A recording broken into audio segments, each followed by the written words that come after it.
या व्हिडिओमध्ये आपण PCOS म्हणजे पॉलिसिस्टिक ओव्हेरियन सिंड्रोम ही महिलांमध्ये वाढत चाललेली समस्या या विषयावर चर्चा करूया. जेव्हा मी म्हणते ना की PCOS आता हे कॉमन झालं आहे, तर याचं प्रमाण 10 महिलांमध्ये 1 एवढं जास्त वाढलेलं आहे गेल्या काही वर्षांमध्ये. तर याची काय लक्षणं असू शकतात?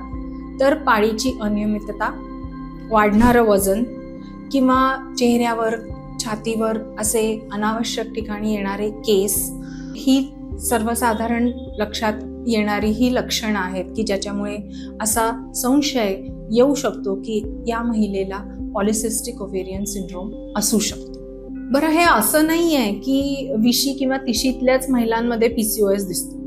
PCOS हे लहान मुलींमध्ये म्हणजे टीनएजर्स, जसं 15 ते 18 वयोगटांपासनं ते 40व्या वर्षापर्यंत सुद्धा हे असू शकतो.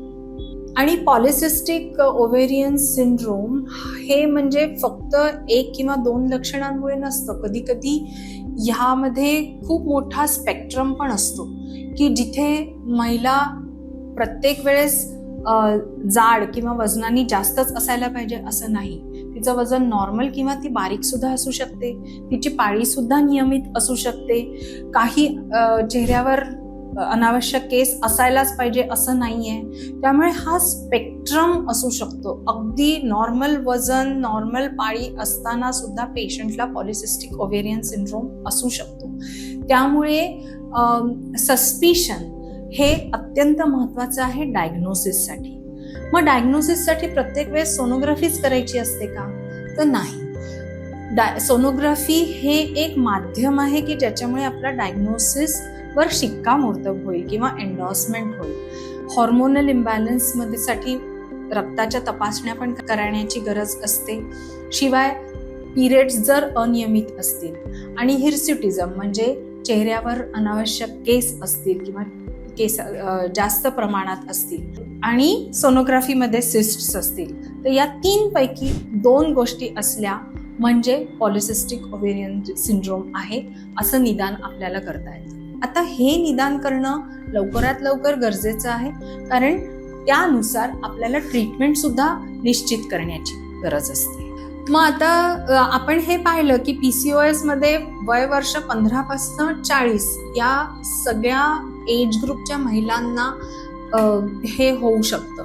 मग डायग्नोसिस झाल्यावर ट्रीटमेंट पण गरजेची आहे. तर प्रत्येक वयोगटानुसार ही ट्रीटमेंट ही वेगळी वेगळी असू शकते. तर ट्रीटमेंटमध्ये आपल्याला पाळी नियमित करण्याची गरज असते. त्याच्यानंतर अर्थातच चेहऱ्यावरचे केस जे कॉस्मेटिकली किंवा एस्थेटिकली त्रासदायक असू शकतात, तर त्याची ट्रीटमेंट करायची गरज असू शकते.